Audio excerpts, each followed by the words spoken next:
Ethan Cole had lived alone on the edge of Arizona's red dust plains for 10 long years. But that morning, as a dying boy collapsed at his doorstep, he realized loneliness wasn't his biggest problem anymore. The boy was injured, barely breathing, and dressed in traditional Apache clothing. Ethan didn't know his name, just that if he didn't act fast, this child wouldn't see another sunrise.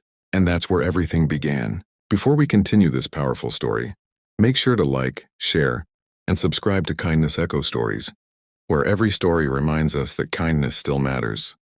Ethan wasn't a man of many words. Life had carved silence into him, losing family young, losing his wife later, losing hope somewhere along the way. But when he saw that boy, something deep inside him whispered, if you can save one life, maybe your own life still matters too. He carried the boy inside, cleaned the wound, stitched it with trembling hands, and stayed awake all night making sure the fever broke. By morning, the boy finally opened his eyes. My father, the child whispered. Chief, White Eagle. Ethan froze. He'd heard the stories.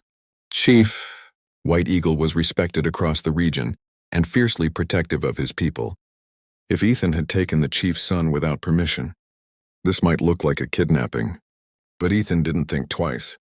He saddled his old horse, lifted the boy gently, and rode straight toward the Apache village with one thought: do the right thing, even if it cost you.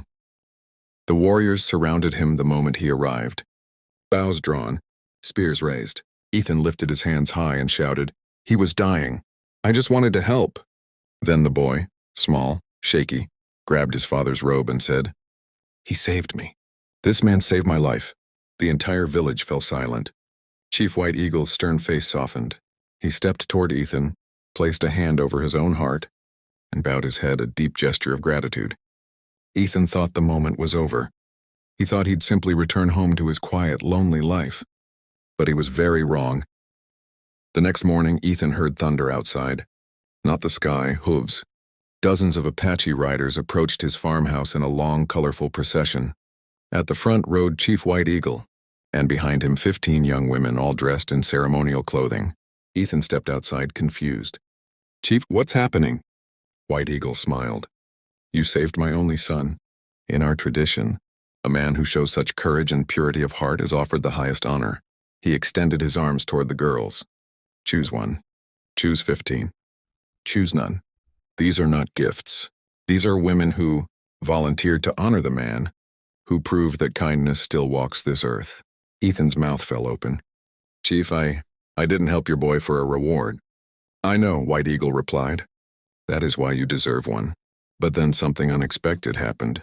One of the young women stepped forward, a quiet, warm-eyed girl named Nayeli.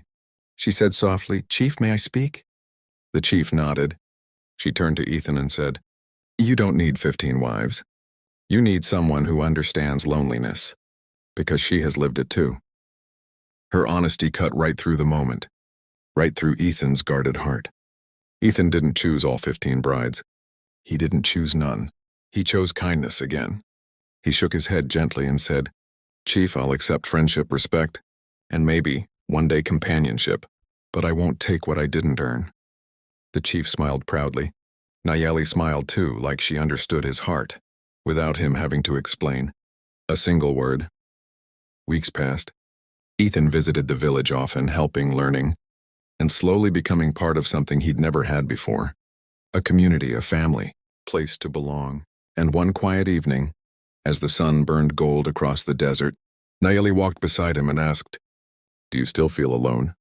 Ethan looked around, the children laughing, the chief nodding in respect.